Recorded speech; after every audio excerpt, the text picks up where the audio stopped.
রবীন্দ্র কুঠিবাড়ি কুষ্টিয়া জেলার শিলাইদহে অবস্থিত একটি ঐতিহাসিক স্থাপনা।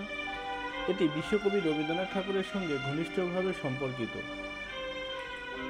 কুঠিবাড়িটি ঠাকুর পরিবারের জমিদারির অন্তর্ভুক্ত ছিল এবং কবি এখানে বসে বহু বিখ্যাত সাহিত্যকর্ম রচনা করেছেন।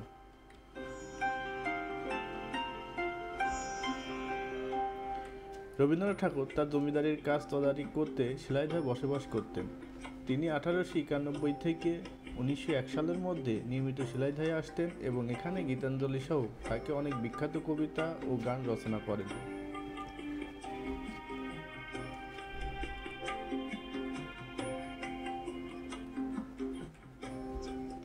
এটি একটি তিনতলা ভবন যেখানে ইউরোপীয় স্টাইলে এবং দেশীয় স্থাপনার ছাপ রয়েছে। ভবনটির চারপাশে রয়েছে মনোরম বাগান, পুকুর এবং খেলার প্রকৃতির পরিবেশ। ছাদে একটা উন্মুক্ত বারান্দা রয়েছে যেখানে বসে কবি নদী ও প্রকৃতির সৌন্দর্য উপভোগ করতেন। রবীন্দ্রনাথের ব্যবহৃত জিনিসপত্র যেমন লেখার টেবিল, চেয়ার, কাব্যের পাণ্ডুলিপি। তবে সাধারণত এখানে রবীন্দ্র জয়ন্তী উপলক্ষে 25শে বৈশাখে বিশেষ স্মরণ অনুষ্ঠান ও সাংস্কৃতিক পরিবেশনা হয়। রবীন্দ্রসঙ্গীত, নৃত্যনাট্য, কবিতা আবৃত্তি এবং নাটক পরিবেশিত হয়। স্থানীয় ও জাতীয় শিল্পীরা রবীন্দ্রনাথের রচনা নিয়ে পরিবেশনায় অংশ নেন।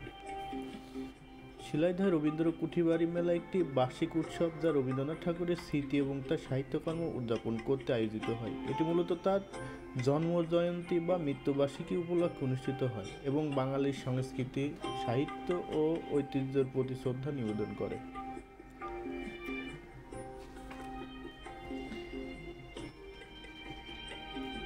কুঠিবাড়ির প্রবেশ করলেই কুঠিবাড়ির দেয়ালে কবি জীবনের ছবি এবং তথ্যচিত্র, বিভিন্ন সাহিত্যকর্মের কার্যক্রমে ব্যবহৃত জিনিসপত্রের সংগ্রহশালা এবং বড় জানালা।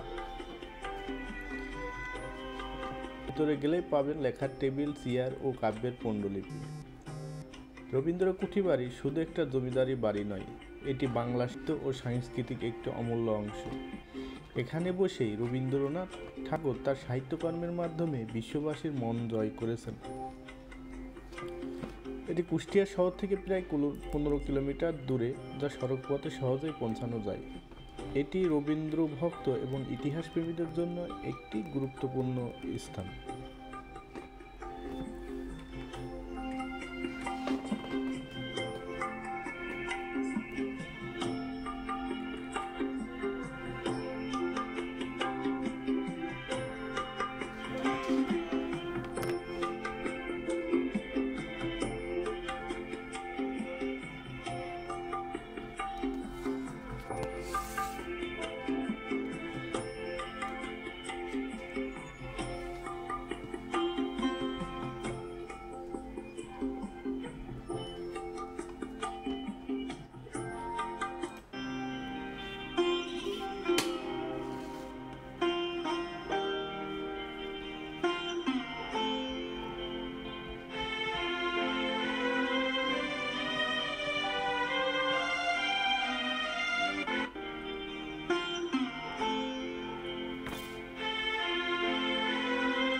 কুঠিবাড়ি ভ্রমণের সময় পর্যটকরা পদ্মা নদীর সৌন্দর্য উপভোগ করতে পারেন। শিলাইদহে রবীন্দ্র কুঠিবাড়ি ও পদ্মা নদী গভীরভাবে পরস্পরের সাথে জড়িত। রবীন্দ্রনাথ ঠাকুরের জীবন ও সাহিত্যকর্মে পদ্মা নদীর প্রভাব স্পষ্ট। শিলাইদহের এই কুঠিবাড়ি পদ্মা নদীর তীরে অবস্থিত, যা তাকে সাহিত্য চর্চার প্রেরণা জুগিয়েছিল। শিলাইদহ কুঠিবাড়ি হতে 500 মিটার দূরে অবস্থিত পদ্মা নদী। জমিদারি তদারকি করার সময় রবীন্দ্রনাথ পদ্মার উপর নৌকায় চড়ে গ্রাম পরিদর্শন করতেন। পদ্মার তীরের প্রকৃতি ও জীবন তার গানের প্রকাশ পেয়েছে। উদাহরণস্বরূপে আমার সোনার বাংলা গানের অনুভূতিতে পদ্মার প্রভাস অনুভব করা যায়।